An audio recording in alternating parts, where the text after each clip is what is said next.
JD Vance Pakistan पहुंच चुके हैं और पिंडी में उन्होंने एक बाइक को गंजा करके उस पर वन व्हीलिंग की। जेडी वेंस को रावलपिंडी पर एक इशारे पर वार्डन ने रोका। उन्होंने हेलमेट नहीं पहना हुआ था। उनका 2000 रुपए का चालान भी कर दिया गया। रावलपिंडी से अपनी मसरूफियात को खत्म करते हुए उन्होंने लाहौर का रुख किया और सीधा जिला फूड पॉइंट पर गए। जिले के फूड पॉइंट पर उन्होंने इतने ज्यादा ऑयल रिजर्व्स देखे तो कहा कि अमेरिका को जिले के इन ऑयल रिजर्व्स पर सिक्योरिटी देनी चाहिए। जेडी वेंस लाहौर में 2 रोज क्याम के बाद गुजरांवाला में उमेरी वाली आंटी को भी मिलेंगे, क्योंकि जेडी कम करदा पता चलता है। गुजरांवाला जाने से पहले वो शाहजमाल जाएंगे और वहाँ मलंगों के हाथों बूटी पियेंगे। जेडी वेंस ने अपनी गुनागू मसरूफियात से टाइम निकालकर मेंटल हॉस्पिटल से एम्बुलेंस लेकर फरार होने वाले ड्राइवर के साथ कॉन्ट्रैक्ट करेंगे, क्योंकि वो उस पागल ड्राइवर को अपने जेट का पायलट रखना चाहते हैं। तवक्को की जा रही है जेडी वेंस पीर लटकन शाह के पास भी जाएंगे और हो सकता है उनके मुरीद हो जाएं, क्योंकि जेडी वेंस का मानना है रन मुरीद होने से बेहतर है इंसान किसी जाली पीर का मुरीद बन जाए। जेडी वेंस ने लाहौर के सबसे बड़े कब्रिस्तान मियानी साहब में पीसीओ खोलने का भी ऐलान किया है, जिससे बहुत से रोजगार के मौके पैदा होंगे।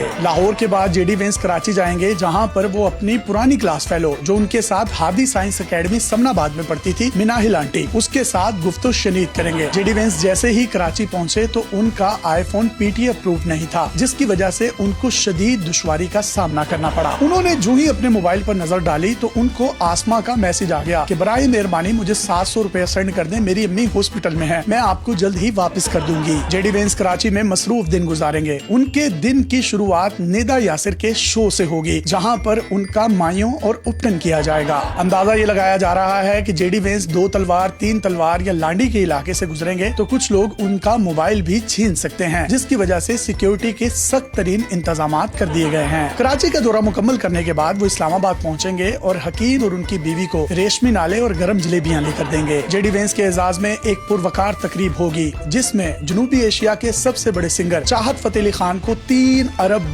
देकर बुक करवाया गया है। जेडी वेंस का कहना है कि ये $3 अरब चाहत को दिए जाएंगे, लेकिन उनको सुना नहीं जाएगा। कांस्टेबल शाहिद ने जेडी वेंस से मिलने की दरखास्त की, जिस पर जेडी वेंस ने ये कहकर इनकार कर दिया। चले, जेडी वेंस जाम के भटिया के रिहायशी हैं और पिंडी भटिया में इनकी अपनी 3 मुरब्बे जमीन है, जहां पर इन्होंने गन्ना और गंदुम काश्त कर रखी है। ये एक जिम्मेदार घराने से ताल्लुक रखते थे, लेकिन वतन की मोहब्बत में ये पाकिस्तान छोड़कर अमेरिका चले गए और वहां जाकर चुपचाप पाकिस्तान के लिए काम करने लगे। आंधी तूफान या हब्स किसी भी शदीद मौसम में जेडी वेंस ने मर्दों की तरह उसका मुकाबला किया, लेकिन उफ ना किया। जेडी वेंस ने पाकिस्तान में गोबर पर लगने वाले टैक्स को लिद होल्डिंग टैक्स करार दिया और कहा कि ये पाकिस्तान की तकदीर बदल देगा। जेडी वेंस इस्लामाबाद से अमेरिका के लिए जब रवाना होंगे तो लाहौर दा पावा अख्तर लावा उनको एयरपोर्ट ड्रॉप करने जाएंगे। अपने मेजबान यासिर शामी को इजाजत दीजिए और देखते रहिए मरो न्यूज। अल्लाह हाफिज।